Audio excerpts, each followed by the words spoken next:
Bonjour et bienvenue dans la chaîne Mathématiques Sciences. Aujourd'hui, je vais vous présenter et expliquer une nouvelle vidéo qui est une vidéo en nombre et calcul sur tester une égalité ou une inégalité. Donc déjà, avant de faire des tests d'égalité ou d'inégalité, on va d'abord tout simplement parler en termes d'égalité du vocabulaire. Ok? Donc lorsque deux expressions littérales donnent le même résultat pour une valeur choisie, on dit qu'elles sont égales pour cette valeur. Ok? Donc là, exemple, prenons un exemple. 1,5 moins x et 5x plus 1,5 ont comme résultat 1,5 avec x et seulement avec x qui est égal à 0.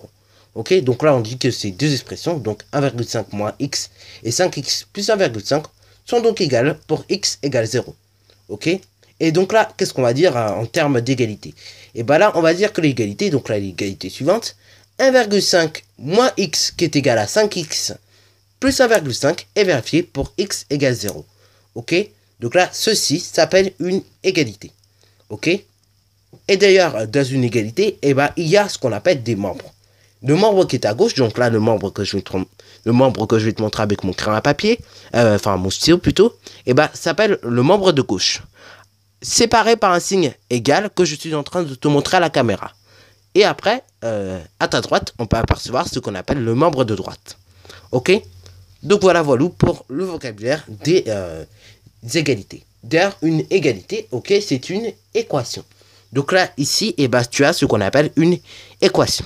Ok, donc là, si tu n'as jamais vu d'équation en cinquième, tu vas me dire, mais tu vas me dire plutôt, j'ai jamais vu d'équation en cinquième. Bah si, tu viens d'en voir une. Ceci s'appelle une équation.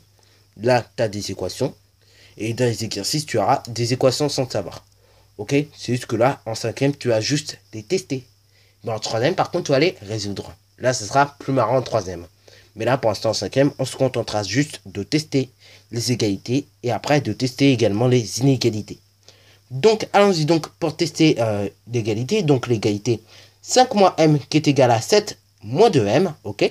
Et donc, on voudrait savoir si cette égalité est-elle vérifiée pour m égale 2 et pour m égale 3. Donc, déjà, petite parenthèse là-dessus.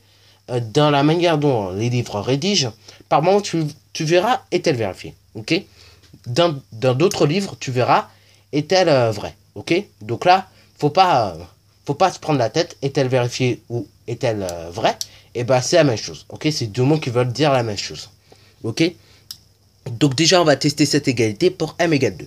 Donc déjà, d'une part, lorsque m égale 2, on obtient quoi? Donc on obtient quoi? Et ben on obtient 5 moins m qui est égal à 5 moins 2, ce qui est égal à 3. D'autre part, lorsque m égale 2, on obtient quoi? On obtient 7 moins 2m.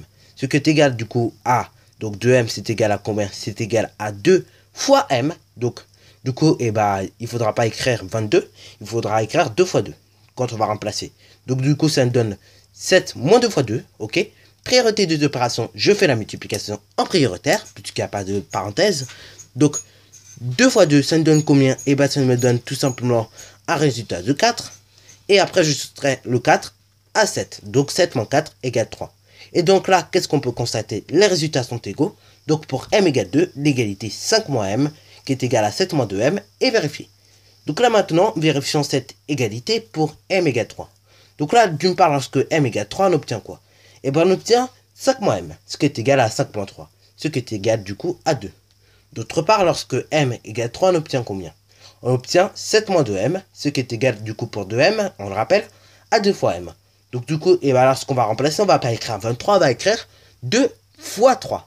Ok, du coup, bah, ça nous donne combien? Ça nous donne 7 moins 2 fois 3. Ok, et après ce qui est égal, donc la priorité des opérations, je fais en priorité la multiplication. Ok, donc là, la multiplication est prioritaire sur ma soustraction. Donc là, 2 fois 3, ça fait 6. Et je soustrais 6 à 7. Donc là, je soustrais 7 moins 6, ça donne 1. Ok, donc là, qu'est-ce qu'on peut constater? Les résultats sont différents. Donc là, il y a un 2, il y a un 1. Donc les résultats sont différents. Donc pour m égale 3, l'égalité 5 moins m qui est égal à 7 moins 2m n'est pas vérifiée. Bon, alors maintenant, parlons des inégalités. Ok, d'ailleurs, le mot inégalité, ça te fait penser au mot inégal qu'on emploie en géographie lorsqu'on veut parler, par exemple, de richesse et de pauvreté, ok? Ou quand on veut parler de ressources en eau, quand on veut parler de plein de petits trucs comme ça. Ok, on l'a déjà employé plusieurs fois normalement en géographie. Donc si vous l'avez jamais employé et que vous êtes en 6e, ne vous inquiétez pas, en 5e, normalement, vous allez déjà employer ce petit mot inégalité. Ok? Ou inégal, c'est la même chose. Ok? Bon, alors donc, en fait, en mathématiques, le mot égalité et le mot inégalité, ce sont deux mots un peu opposés, si tu veux. En français, c'est la même chose. Inégalité et égalité, c'est deux mots complètement opposés, tu vois.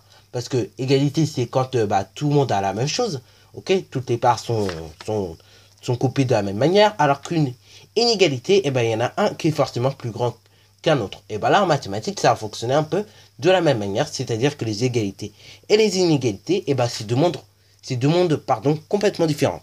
Donc, derrière une inégalité, puisqu'on en parle, c'est une inéquation. Ok, sans savoir, tu viens de découvrir ce qu'on appelle les inéquations. Ok, et les égalités, ce sont des équations.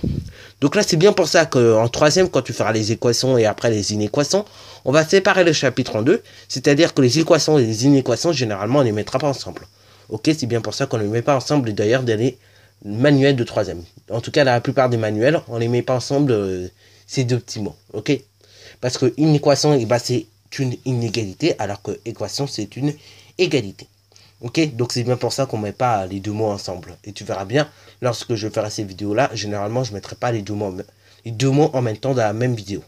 Ok, bon, alors donc, avant de parler de tests d'inégalité, on va déjà parler un peu de vocabulaire. Donc déjà, une inégalité, c'est tout simplement deux membres. Un membre de gauche, un membre de droite, qui est séparé par un signe de comparaison. Donc là, plus petit que, plus grand que, ou plus petit que égal à, ou plus grand que égal à. Ok, voilà, donc là, tous les signes de comparaison. Mais par contre, le signe égal à, ok, le signe égal que tu emploies pour, par moment, comparer 6,4 et 6,40, donc le signe égal, lui, est réservé seulement aux égalités. Donc là, on voudrait savoir si l'inégalité 5 moins m, qui est plus grand que 7 moins 2m, est-elle vérifiée pour m égale 3. Donc déjà, d'une part, lorsque m égale 3, on obtient, du coup, 5 moins m, ce qui est égal à 5 moins 3, ce qui est égal donc à 2. D'autre part, oui, comme je disais, lorsque m égale 3, on obtient 7 moins 2m, ce qui est égal pour 2m à 2 fois m, donc on obtient du coup 7 moins 2 fois 3, ce qui est égal à 1. Donc là, qu'est-ce qu'on obtient? On a 2 qui est supérieur à 1. Donc pour m égale 3, l'inégalité 5 moins m qui est supérieure à 7 moins 2m est vérifiée. Ok? Donc voilà. Avant que la vidéo se finisse d'ailleurs, je voudrais te dire une petite chose qui paraît bête, mais qui est toujours bien à dire, c'est que lorsque tu vas tester des égalités et des inégalités, pense toujours à faire la même chose, à savoir séparer les membres. Eux, ils l'ont séparé, donc là, c'est dans un manuel de 5e, ok? Eux, ils l'ont séparé par une petite ligne. Mais toi, si tu as envie de séparer autrement, tu peux également, mais fais en sorte de séparer le calcul des membres. Ok, parce que là, il y en a qui se trompent bêtement, ok, en écrivant tout simplement égal, égal, égal, égal, et au final, c'est pas égal. Ou tout simplement supérieur à, supérieur à, supérieur à, et au final, c'est pas supérieur à. C'est qu'à la fin, en fait, tu vas te rendre compte que c'est supérieur ou égal à ou plus petit que. Ok, c'est qu'à la fin, tu te rendras compte du résultat. Mais quand tu vas tester, tu vas pas te rendre compte. C'est bien pour ça qu'il faut séparer le calcul de deux membres. Et après, tu fais ta conclusion. Donc là, c'est une manière de rédiger que je t'ai montré. Mais après, lorsqu'on fera la vidéo exercice, je vais te montrer encore une autre manière de rédiger. Donc là, un tout petit peu de patience pour savoir l'autre manière de rédiger. Mais bon, je pense que vous connaissez l'autre manière de rédiger parce que elle est tirée tout simplement de la prof de maths. Ok? Donc sur ce, c'est déjà la fin de cette vidéo. Alors si tu as bien aimé, n'hésite surtout pas à liker, à commenter et bonne réussite à toi en mathématiques et en sciences.